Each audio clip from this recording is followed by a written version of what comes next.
그동안 계속 그 고난이나 죽음과 관련된 그 조금 어두운 주제들을 말씀을 드렸는데, 한 4번 정도 지금 생각에는 그 정도 될 것 같은데, 당분간 기쁨, 즐거움 이런 주제를 좀 다루려고 합니다. 사실 이 주제는 제가 잘 다루지 못하는 주제예요. 이런 주제로는 그렇게 많이 설교해보지 못했던 것 같은데, 그래도 성경이 우리에게 이제 어떻게 살라고 말씀하시는지,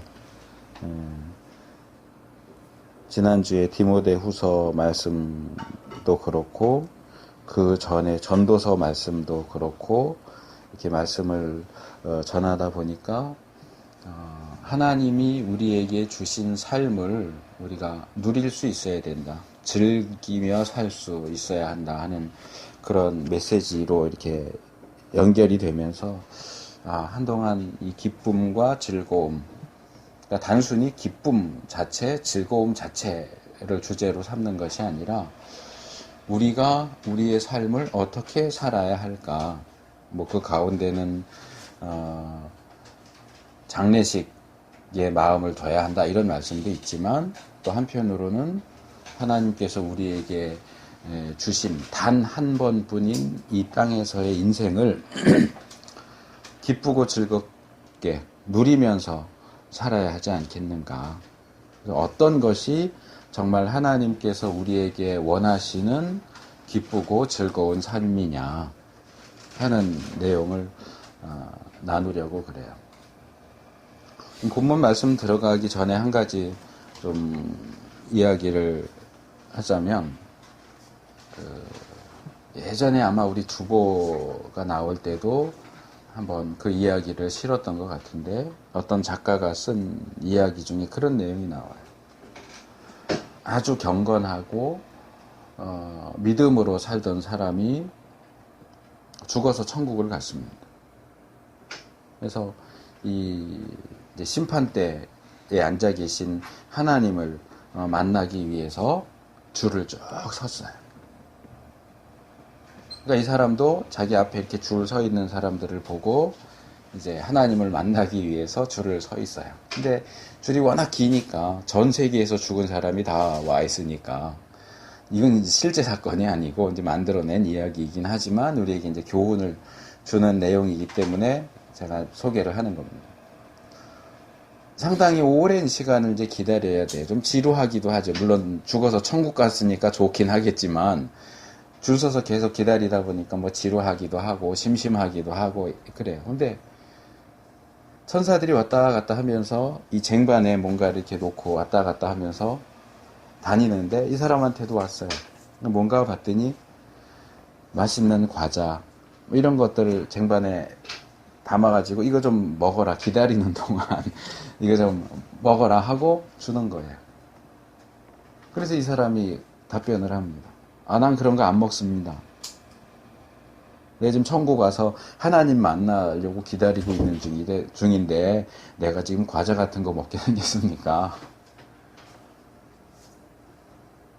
그래, 안 먹었어요. 그리고 좀 지루하고 심심하지만 끝까지 버텨서 드디어 보좌에 계신 하나님, 그 우편에 계신 예수님 앞에 이렇게 왔어요. 예수님이 물어보세요. 야, 너 천국에 오니까 어떠냐? 많이 좀 즐겼냐?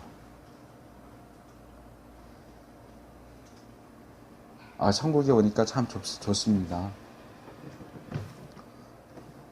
즐겁습니다. 근데 너 이렇게 오면서 뭐 과자도 좀 주고 뭐 이랬는데 그거 좀 먹어봤냐? 맛있냐? 저 그런 건 안 먹습니다. 야, 그거 내가 너 먹고 맛있고 기분 좋으라고 해서 준 건데 왜 그걸 안 먹었냐?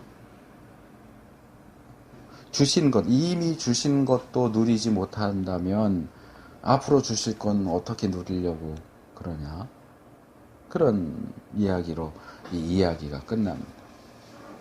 제가 이렇게 잘 표현을 하지는 못했지만 거기서 우리가 얻을 수 있는 교훈은 그거죠. 이 세상은 어둡고 또는 슬프고 괴롭고 그런 것들이 많이 있는 세상이지만, 그렇다고 해서 우리가 사는 이 세상이 지옥 같은 곳은 아니에요. 거기엔 또 하나님께서 우리에게 허락하신 좋은 것들이 많이 있어요. 길을 가다가 예쁘다 하고 한동안 멈춰서서 볼 수 있는 아름다운 꽃을 만드셨고, 먹으면 향기롭고 우리 기분을 좋게 만드는 그런 과일과 음식들을 만드셨고, 뭔가 이렇게 보면서 우리가 크게 소리내서 웃을 수 있는 그런 어떤 것들도 만들어 놓으셨는데, 우리가 이 세상을 살면서 너무 금욕적으로, 물론 절제할 필요가 있어요. 이 시대는 좀 더 그런 것 같아요. 그러나 그것도 꼭 그것만이 하나님의 백성의 삶의 방식이다 이렇게 말할 필요는 없을 것 같아요. 웃긴 것을 봤는데도 웃지도 않고, 맛있는 것을 보는데도 먹지도 않고, 아름다운 걸 봤는데도 감탄할 줄도 모르고, 그게 어떻게 하나님의 백성다운 삶이겠느냐. 오늘 본문에 보면, 이 본문은 제가 몇 번 설교를 했던 걸로 기억을 해요. 근데 아마 제가 이 기쁨 쪽으로 맞춰서는 그렇게 많이 말씀을 드리진 않았던 것 같은데, 자, 느헤미야가 와서 성벽을 완공하고 이제 이스라엘 공동체를 좀 신앙적으로 바로 세워야 되겠다 이렇게 마음을 먹고 드디어 에스라를 초청을 합니다. 그래서 집회를 하죠.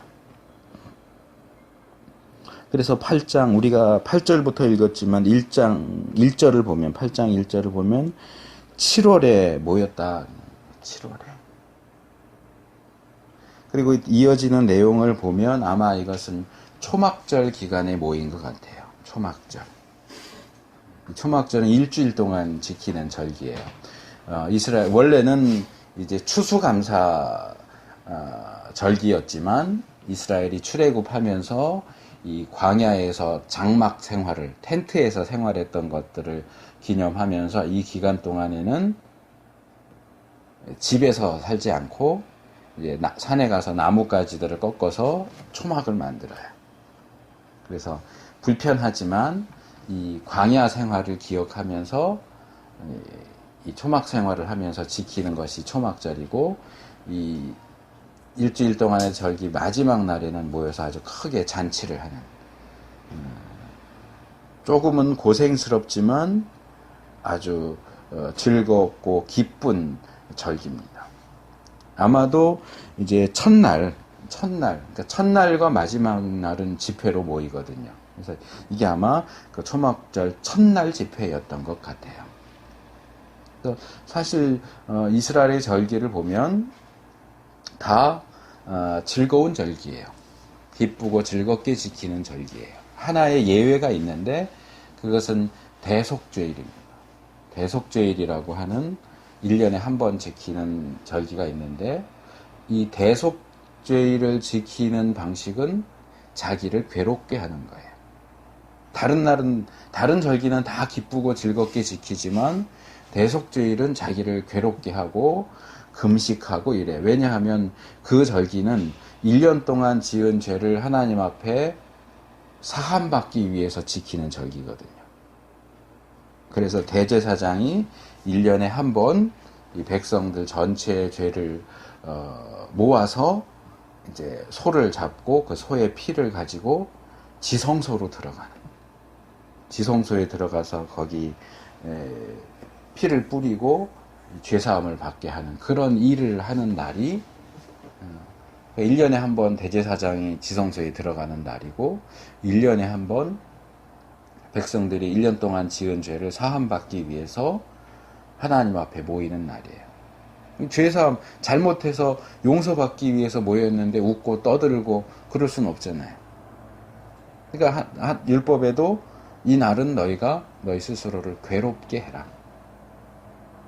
스스로를 괴롭게 하는 게 뭐냐라고 할 때 설명이 나와 있지 않아서 좀 이해하기 어려운 부분도 있기는 하지만 이제 학자들이 전반적인 것들을 비교해서 볼 때 이건 아마도 금식을 가리키는 것 같다 이렇게 보기는 해요. 그래서 금식하면서 회개하면서 좀 무거운 분위기로 절기를 지키죠. 물론 이제 이 절기가 다 끝나고 이제 대제사장, 지성소에 들어갔던 대제사장이 무사히 이제 살아나오면 아마 이제 그런 모든 그 무겁고 어둡고 금식하고 괴롭고 했던 그 모든 것들이 아마 한 방에 날아가겠죠. 왜냐하면 하나님이 올해도 우리 모든 죄를 사하셨구나 하는 그 사실이 이제 입증이 되는 거니까 그때는 아마 환호를 질렀을지도 모르죠. 근데 이 대속죄일을 제외한 모든 절기는 기쁨과 즐거움으로 지키는 절기입니다.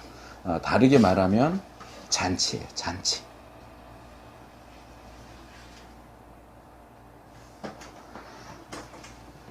그래서 이 첫날 집회로 모여서 이제 말씀 집회죠. 에스라가 초청을 받아서 특별히 이렇게 만든 강대상에 올라가 서서 이렇게 말씀을 핍니다. 두루마리로 되어 있는 거겠죠. 그렇죠? 두루마리로 되어 있는 말씀을 이렇게 펴니까 백성들이 다 자리에서 일어납니다.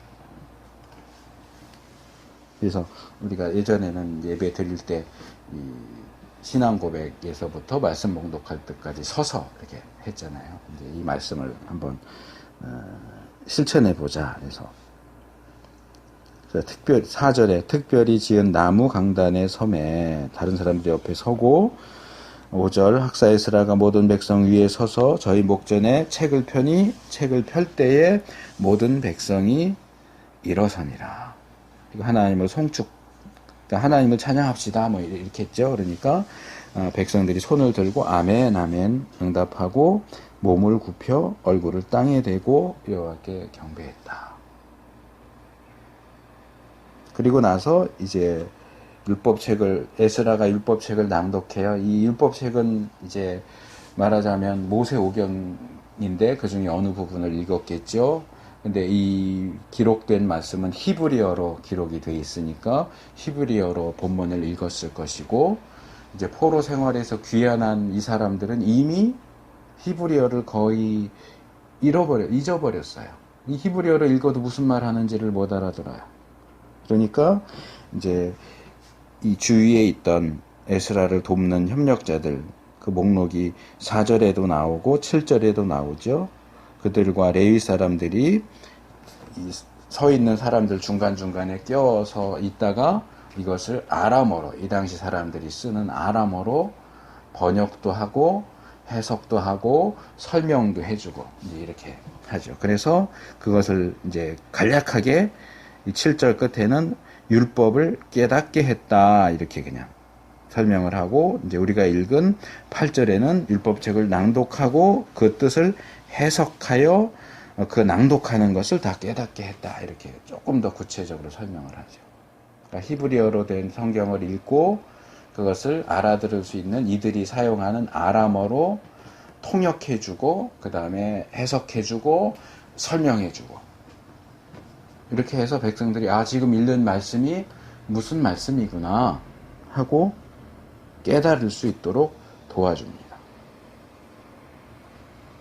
근데 이렇게 해서 말씀을 읽을 때는 좀 멍하니 있었을 수 있어요. 못 알아듣는 얘기니까 히브리어를 읽으니까 못 알아들으니까 이렇게 있다가 자기들이 알아들을 수 있도록 설명을 해주니까 그 설명을 들은 백성들의 반응이 뭐였느냐?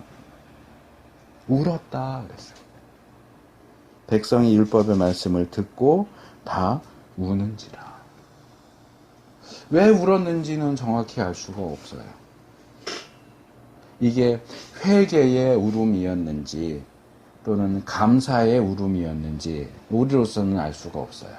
어떤 백성들의 죄를 책망하는 그런 말씀인지 또는 과거 이들의 조상들에게 너희가 가나안 땅에 들어가면 이렇게 하면 안 되고 이렇게 하면 안 되고 이렇게 하면 안 되고 그러면 너희들이 나라가 망할 거고 포로로 잡혀갈 거다. 뭐 이런 말씀이었는데 결국은 우리 조상들이 범죄해서 나라가 망하고 포로로 잡혀갔다라고 하는 것 때문에 슬프고 안타까워서 우는 건지 아니면 또 그 말씀 가운데 너희가 그렇게 포로로 잡혀갔어도 회개하고 이러면 다시 돌아오게 하겠다 하는 그 말씀이 이제 실현이 돼서 우리가 이렇게 돌아와서 포로 생활, 70년의 포로 생활을 끝내고 이렇게 돌아와서 본토에서 다시 생활하게 되었구나. 그래서 얼마나 감사한 일인지 모르겠다. 그런 감사함 때문에 감격의 눈물을 흘린 것인지 뭐 우리로서는 잘 알 수가 없어요. 근데 이제 울었다 그러니까 그 두 가지 정도 우리가 추측해 볼 수 있겠죠. 회개의 의미로 울었든가 감사의 의미로 울었든가. 어쨌든 결론적으로 이들은 말씀을 듣고 깨달으면서 울었어요. 대성통곡을 했어요. 사실 말씀을 전하는 사람 입장에서는 또는 이렇게 앞에서 찬양을 인도할 때도 그래요. 이제 우리는 이제 그런 일이 많지 않지만 이렇게 앞에서 뭐 예배 전에나 이렇게 찬양 이렇게 인도하는데 많이 앉아 있는 사람들 중에 뭐 한 명, 두 명 갑자기 막 눈물이 글썽글썽해지고 눈물을 뚝뚝 흘리면서 찬양을 하면 그런 걸 이 앞에서 인도하다가 이렇게 보면 그게 얼마나 감동이 되고 도전이 되는지 몰라요. 지금 이 찬양이 이 표현은 사실 맞는 표현은 아니지만 그냥 통속적인 표현을 쓸게요. 지금 이 찬양이 이 회중한테 먹히는구나. 이 사람들이 찬양의 가사가 마음이 와 닿는구나. 이 찬양을 하니까 마음이 움직이는구나. 이게 찬양을 인도하는 사람 입장에서는 얼마나 도전이 되고 감사한지 몰라요. 뭐 100명이 모였는데 한 명만 그렇게 막 울면서 찬양을 해도 인도자 마음이 갑자기 뭉클해지고 같이 눈물이 막 나오고 그래요. 설교자도 마찬가지예요. 이렇게 설교를 하는데 정말 열심히 준비해갖고 열심히 하고 있는데 성도들이 냉랭하게 앉아갖고 뭐래? 이러고 앉아있으면 기운이 쭉 빠져요. 그게 다 느껴져요. 이 앞에서 설교를 하다 보면. 근데 성도들이 마음의 문을 열고 정말 무슨 아기 새가 모이 주는 엄마한테 주세요 주세요 하고 짹짹거리는 그런 어떤 모습으로 또는 그 말씀을 듣고 격려의 말씀을 할 때 위로를 받고 책망의 말씀을 할 때 정말 회개하는 빛을 보이고 하나님의 사랑과 은혜를 얘기하니까 정말 감사함으로 얼굴이 빛나고 이러면 설교자가 얼마나 기쁜지 몰라요. 얼마나 힘이 나는지 몰라요. 근데 지금 말씀을 낭독하고 말씀을 설명했는데 백성들이 울고 있단 말이에요.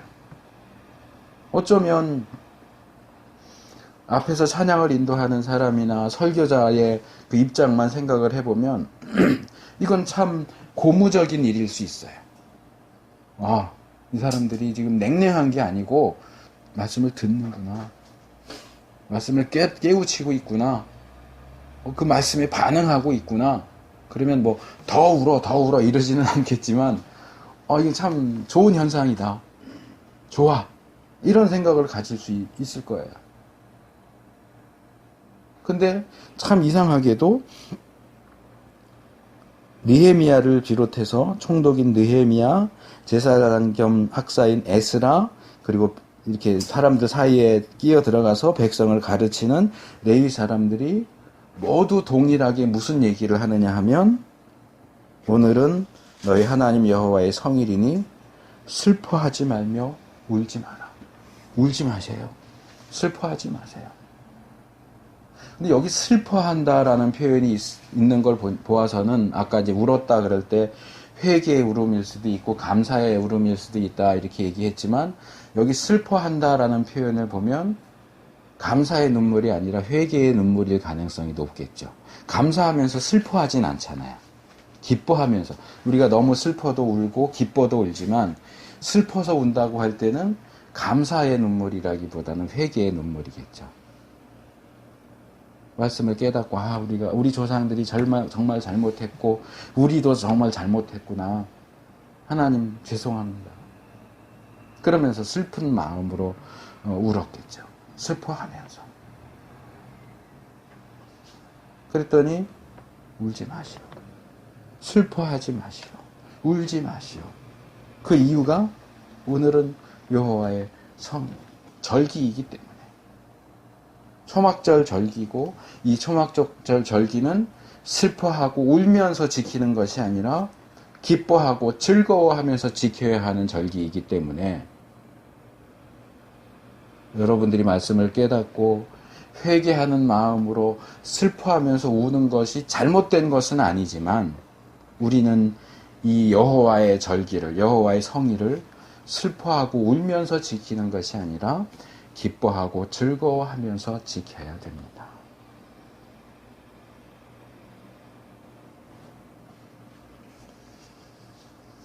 그리고 느헤미야가 말합니다. 가서 살찐 것을, 그러니까 기름진 것. 제가 예전에 아마 그 제사에 대해서도 말씀을 드리는 중에 그 얘기를 했던 것 같아요. 번제는 다 드리지만 그 외에 다른 제사는 일부분만 드려요. 근데 그 드리는 일부분이 뭐냐면 사실은 기름 부분이, 기름기 있는 부분, 지방. 왜 기름기 있는 부분을 드리느냐? 이 고대 사람, 지금도 뭐 그런 사람들이 있긴 하고, 뭐 요즘에는 사실 건강 때문에 기름기 부분을 안 먹고 살코기만 먹는 사람들도 많이 있지만, 고대에도 다이어트라는 개념이 있었는지는 모르겠지만, 고기 먹을 때 가장 맛있는 부분이 기름 부분이라고 알려져 있어요. 그러니까 하나님께 기름기 있는 부분, 기름 덩어리, 지방 부분을 드린다는 얘기는 사실상 하나님께 가장 맛있는 부분을 드린다는 얘기예요. 그러니까 여기서도 살찐 것을 먹어라 하는 얘기는 지방 부분을 가리키는 거고, 조금 일반화시켜서 말하면 맛있는 거 먹어라 그 말이에요. 맛있는 거. 근데 사실 이 시기까지만 해도 일반 백성들이 고기를 먹는 일은 거의 없어요. 짐승이라고 해봐야 뭐 농사 짓거나 이런 때 도움이 되는 짐승들이고, 뭐 우유나 먹고 젖이나 짜서 먹고 뭐 이러지, 고기를 잡아서 고기 먹기에는 이 생활 형편이 그렇게 좋지가 않아요. 부자들은 조금 얘기가 달랐겠지만 일반 백성들은 그랬어요. 그래서 사실상 유일하게 고기를 먹을 수 있는 기회는 언제냐? 이런 절기 때, 또는 누군가가 화목제 제사 드리면, 화목제 제사는 일부분만 드리고 또 제사장 몫으로 드리고 나머지는 잔치하면서 먹잖아요. 그러니까 제사와 절기를 지키는 요 기간이 1년 중 유일하게 고기를 먹을 수 있는 기간이에요. 그러니까 나한테 고기가 없어도, 짐승이 없어도 다른 사람이 드린 그 제물의 고기를 같이 나누어 먹을 수 있는 날이기 때문에, 화목제 드리는 날은 말하자면 뭐냐면 동네 잔치하는 날이에요. 그것 때문에 화목제 규례를 보면, 이제 화목제에는 3가지 종류가 다시 있는데 이제 그거 뭐 구체적으로 설명할 필요는 없고, 그걸 드리면 고기를 정해진 기한 내에 다 먹어 치워야 돼요. 하루 또는 이틀이에요. 그걸 그 기간 내에 다 먹어서 없애지 않으면 그 제사 진행이 무효예요. 근데 예를 들어서 소 한 마리를 드렸어요. 그러면 그 중에 지방 부분 드리고 또 이 다리, 앞다리, 뒷다리 이런 것들은 이제 제사장한테 드리고, 그래도 고기가 얼마나 많아요. 그걸 나 혼자 어떻게 다 먹어요? 하루 안에. 그러니까 이런 규정 자체가 뭐냐 하면 같이 먹으라는 얘기예요. 같이 먹지 않으면, 나눠서 먹지 않으면, 동네 잔치를 해서 그 고기를 소비하지 않으면 정해진 기간 내에 그걸 다 먹을 수가 없어요. 그러니까 동네 사람들이 와서 같이 고기를 먹어도 아유 내 고기 아깝다가 아니고 아유 와서 먹어줘서 고맙다 이렇게 되는 거예요. 왜냐면 그걸 다 먹어치지 않으면 내가 공들여서 드린 제사가 무효가 돼버리니까. 도로아미타불이 돼버리니까 먹어줘야 돼요. 그래서 이 살진 것을 먹고 단 것을 마시며, 이 단 것도 이 시대에는 또 단 것이 많지만 이 성경 시대에는 단 게 그렇게 많지가 않아요. 언젠가 누가 그 얘기 진경이가 했나 누가 했나 모르겠는데 제가 슬쩍 지나가면서 들었던 얘기가 뭐냐면, 근데 뭐 옛날 그 음식이나 과자는 단 게 왜 다 팥이야? 그런 질문을 누가 했던 것 같아요. 그렇잖아요. 우리 뭐 옛날부터 내려오는 전통 음식 보면 단 거는 대부분 팥이 들어가는 거야. 왜냐면 그 성분이 끓이고 졸이면 단맛이 나오니까. 그 외에는 단 게 별로 없어요. 사탕수수는 우리나라에 없었으니까 이제 그게 들어오면서 뭐 설탕이니 뭐니 이런 게 나오지만 대부분 팥이나 이제 조청 뭐 이런 종류 이렇게 단맛을 내는 음식 재료가 그렇게 많지 않거든요. 그러니까 단 것을 마신다는 것은 말하자면 상당히 부자들이 아니면 이 단 것을 마실 수 있는 단 어떤 음식을 먹을 수 있는 경우가 그렇게 많지가 않아요. 살찐 것도 그렇고 단 것도 그렇고. 그러니까 이런 것들은 특별한 날에만 먹는 거예요. 제가 국민학교 다닐 때 뭐 그런 얘기를 들었는데 지금도 그러지 않을까 싶은데, 그때 이제 북한에서는 유일하게 쌀밥에 고기 한 점이라도 먹는 날은 그 김일성 생일날 쌀밥 주고 고기 조금 준다 뭐 이런 얘기 들었던 것 같은데, 그러니까 북한 사람들은 고기 먹고 쌀밥 먹을 일이 없는 거예요. 유일하게 1년에 한 번 먹을 수 있는 날은 김일성 생일날. 그거랑 아주 비슷한 거예요. 근데 다행히도 이스라엘은 절기가 여러 개가 있어요.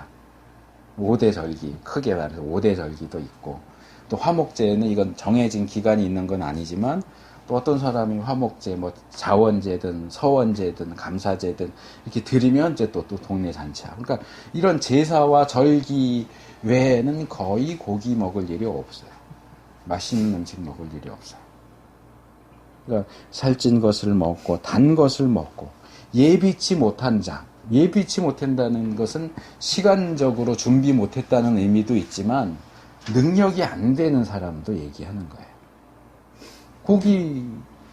가난해갖고 고기 먹을 수가 없어. 단 것을 준비할 수가 없어요. 능력이 없어요.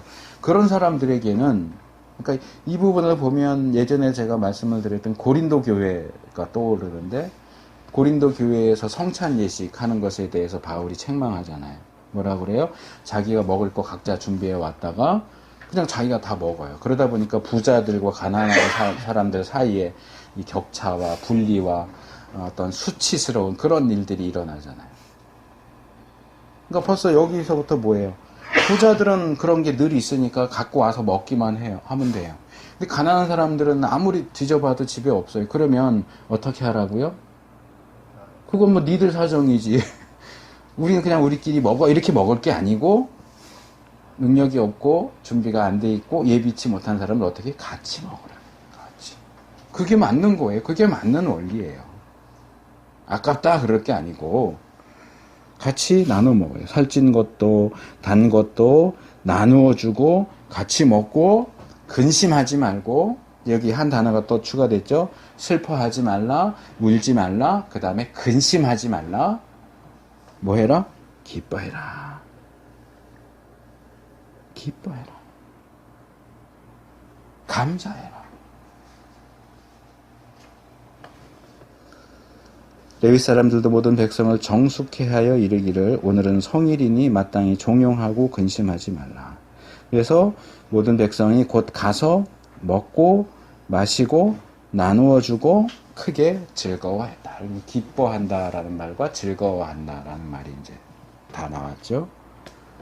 그래서 기쁨과 즐거움 가운데 이 절기를 지키게 되었다. 제가 이 절기와 제사에 대해서 말씀드리면서 이 표현을 썼어요. 잔치.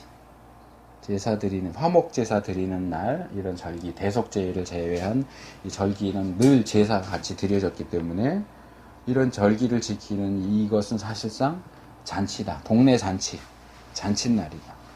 근데 흥미로운 것은 이 잔치라고 하는 것이 신약으로 넘어오면 예수님께서 여러 번 하나님의 나라를 잔치와 비교하고 있어요. 그러니까 비유 가운데 말씀하시면서 천국은 잔치와 같다. 그 말씀을 계속 하세요. 마태복음 22장 2절을 보면 천국은 마치 자기 아들을 위하여 혼인잔치를 베푼 어떤 임금과 같으니, 누가복음 13장 29절 사람들이 동서남북으로부터 와서 하나님의 나라 잔치에 참여하리니. 또 요한계시록에도 나와요. 19장 9절에 천사가 내게 말하기를 기록하라, 어린 양의 혼인잔치에 청함을 입은 자들이 복이 있도다 하고, 또 내게 말하기를 이것은 하나님의 참되신 말씀이라 하기로. 천국은 잔치예요. 그래서 조금 돌려서 말하자면 하나님 나라 천국이 잔치고, 그리고 사실 교회도 잔치여야 돼요. 교회도 잔치여야 하고, 그리고 예배도 잔치여야 돼요.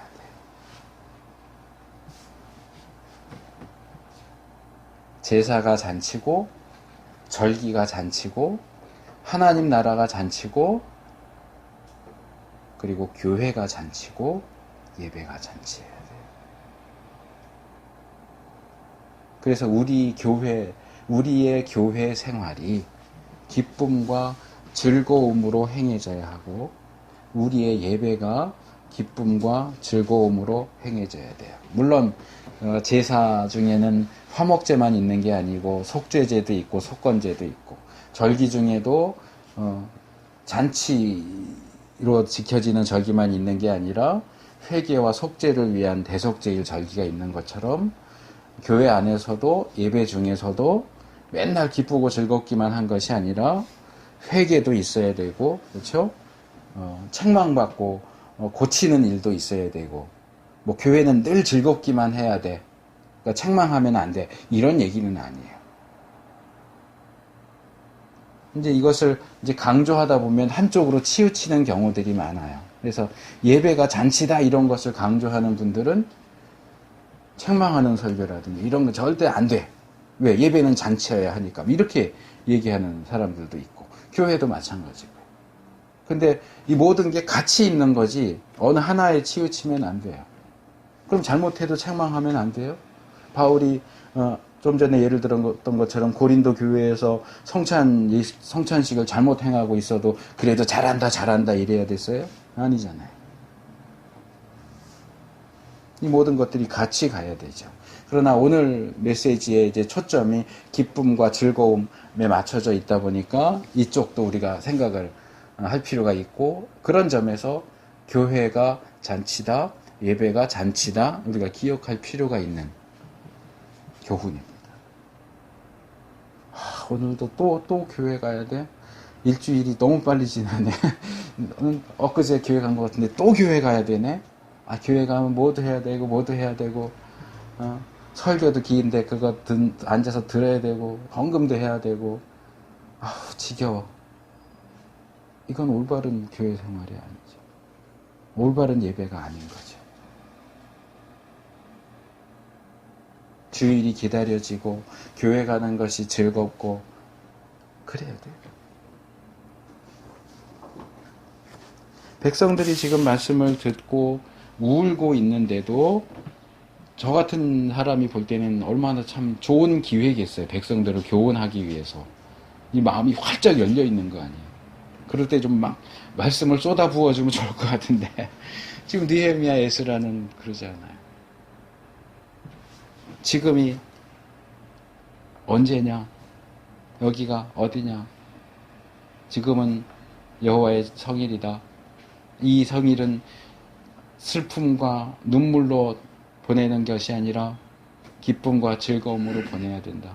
아무리 뭐 마음이 열리고 이때 말씀 전하면 쏙쏙 들어가겠다 이런 게 있을지라도 이 절기는 기쁨과 즐거움으로 보내야 돼.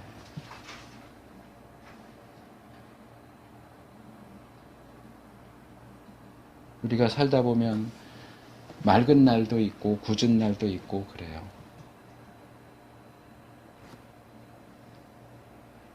하지만 늘 찌푸리고 사는 사람도 있고 늘 웃으면서 사는 사람도 있고 그래요. 이번 주간은 조금 이제 하방 끝에 들어서 기온이 많이 떨어져서 이제 조금 살만한데 요 몇 주간은 정말 더웠어요. 밤에 잠을 잘 수가 없을 정도. 근데 이렇게 더울 때마다 제가 떠올리는 분이 있어요. 전에도 한번 말씀드렸던 것 같은데 제가 서울에 도남동에 있는 교회 사역할 때 장로님이 한 분 계신데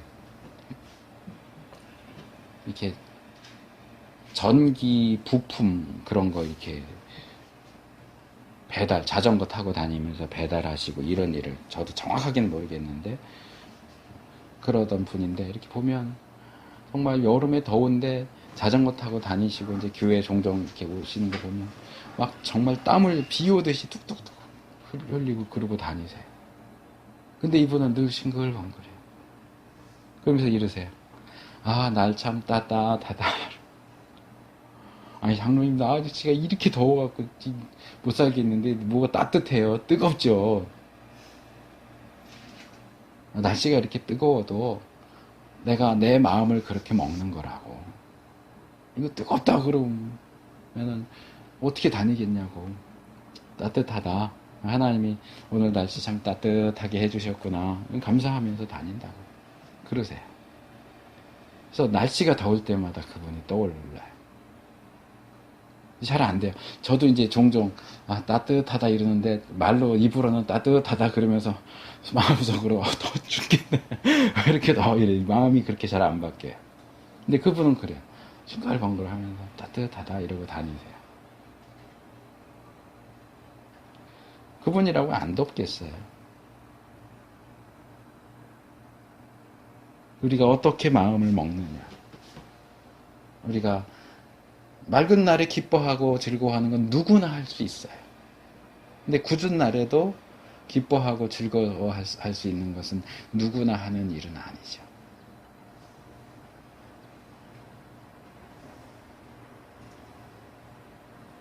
뭐 우리가 어려운 일이 있고 힘든 일이 있어도 웃어라 그 얘기는 아니에요.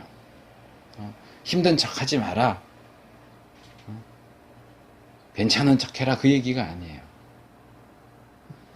다만 우리가 우리의 인생을 바라보는 기본적인 시각이 부정적인 것이 아니라 긍정적인 것이었으면 좋겠다.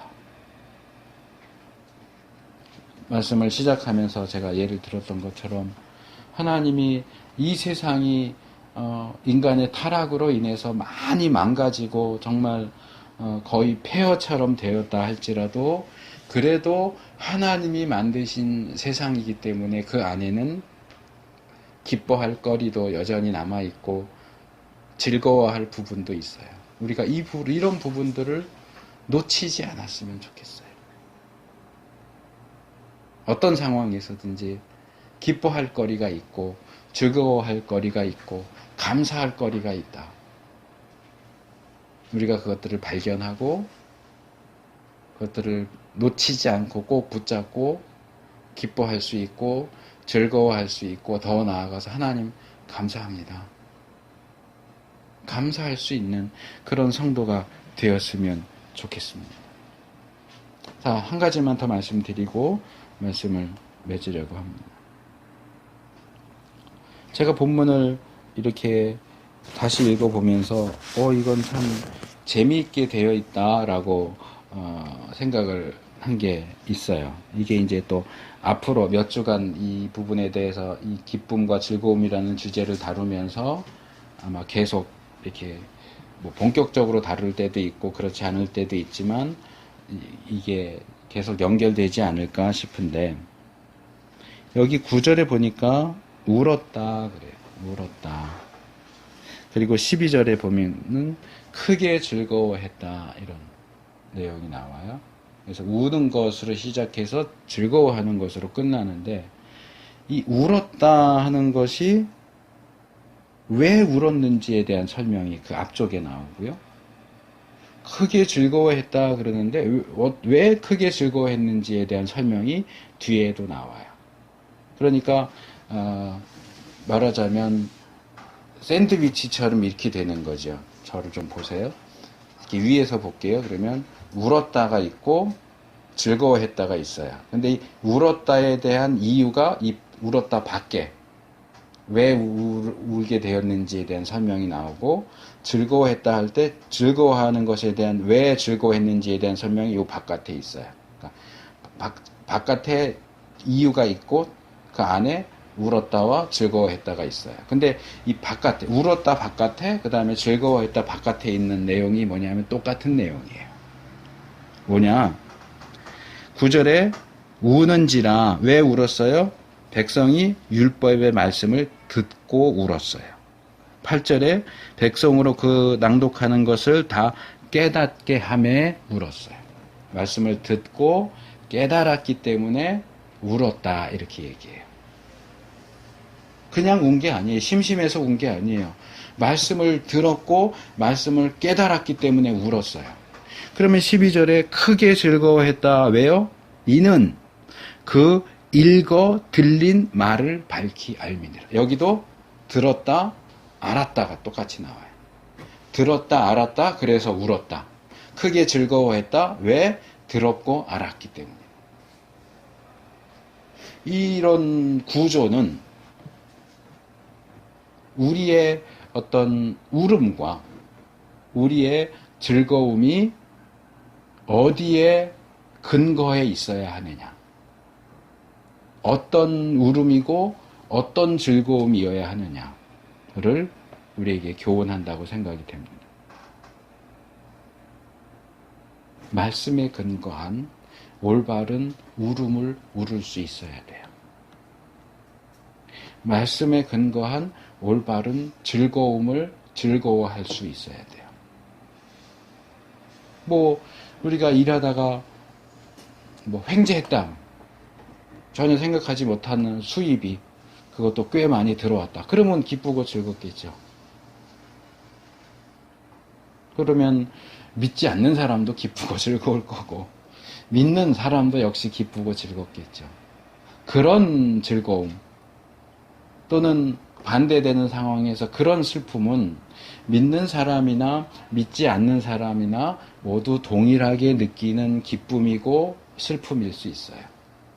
그런데 성경은 우리 믿는 사람들이 슬퍼하거나 또는 기뻐하거나 하는 그 기준과 근거는 그런 것들, 어떤 나쁜 일이 있었다, 또 어떤 좋은 일이 있었다, 이것보다도 그것 때문에 기뻐하고 슬퍼하는 것이 잘못됐다는 얘기가 아니고, 그럴 수 있지만, 무엇보다도 우리가 하나님의 말씀 때문에 울고 웃을 수 있어야 됩니다. 말씀을 깨닫고, 내가 잘못했구나, 잘못된 길을 걸어왔구나 해서 울 수 있어야 되고, 말씀을 깨닫고, 하나님이 이렇게 나에게 은혜를 베푸셨구나, 하나님 나를 이렇게 사랑하시는구나, 그래서 기뻐하고 즐거워하고 웃을 수 있고, 이렇게 표현하고 싶어요. 참된 슬픔과 참된 기쁨, 참된 울음과 참된 즐거움은 사실상 말씀 위에 서야 한다. 말씀에 근거하는 것이어야 한다. 더 확대해서 말하면 우리는 하나님 때문에 울고 하나님 때문에 웃을 수 있는 사람이어야 한다. 근데 오늘은 기쁨과 즐거움에 초점을 맞췄으니까 우리가 하나님 때문에 기쁘고 즐거운 삶을 사는 사람들이 될 수 있기를 바랍니다. 하나님 때문에, 말씀 때문에, 비록 내가 처해 있는 환경은 그렇지 못할지라도 거기서 기쁨을 발견하고 그것 때문에 즐거워하고 감사하고, 기쁘고 즐겁고 감사한 하루하루의 삶을, 우리의 일생이 그러한 삶이 되시기를 축복합니다.